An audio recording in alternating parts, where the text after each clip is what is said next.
ឆ្នាំថ្មីខ្មែរប្រុសស្រីឆាប់រូតរាំងរៀបចំផ្ទាំងចាំទទួលទេវតាឆ្នាំថ្មីអ្នកស្រុកស្រែអ្នកទីក្រុងកុំបងអីចូលឆ្នាំថ្មីថ្ងៃយើងជួបជុំគ្នាសូមជូនពរជ័យបងសុខសួស្តីផុតឆ្នាំចាស់ឡាឆ្នាំថ្មីគ្មានភ័យរោគា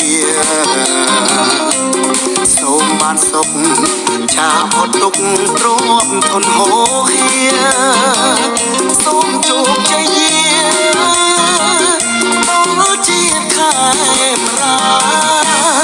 ទួងឆ្ងាយចិត្តនាយសមុទ្រផុតជើងមេឆ្ងាយអស់ណាស់ដូចនៅចិត្តគៀកកិតអរាជាកូនខ្មែរមិនភ្លេចទេពូជពងសាវតាដល់ប្រទេសណាចូលឆ្នាំដូចគ្នា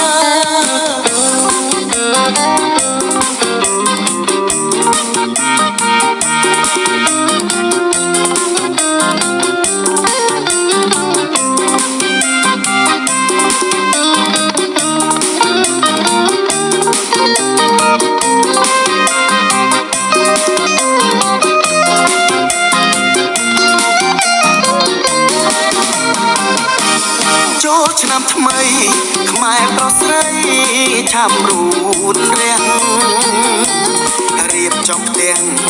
ចាំទទួលទេវតាឆ្នាំថ្មីអ្នកស្រុកស្រែអ្នកទីក្រុងកុំបងអីចូលឆ្នាំថ្មីថ្ងៃយើងជួបជុំគ្នាសូមជូនពរជ័យបងសុខសួស្តីផុតឆ្នាំចាស់ឡាឆ្នាំថ្មីគ្មានភ័យរោគាសូមបានសុខឆាផុតទុក្ខទ្រាំធនហូរហៀសូមជោគជ័យដល់ជាតិខែមរាទួងឆ្ងាយចិត្តនាយសមុទ្រផុតជើងមេឆ្ងាយអស់ណាស់ដូចនៅចិត្តគៀកកិតអរាជាកូនខ្មែរមិនភ្លេចទេពូជពងសាវតាដល់ប្រទេសណា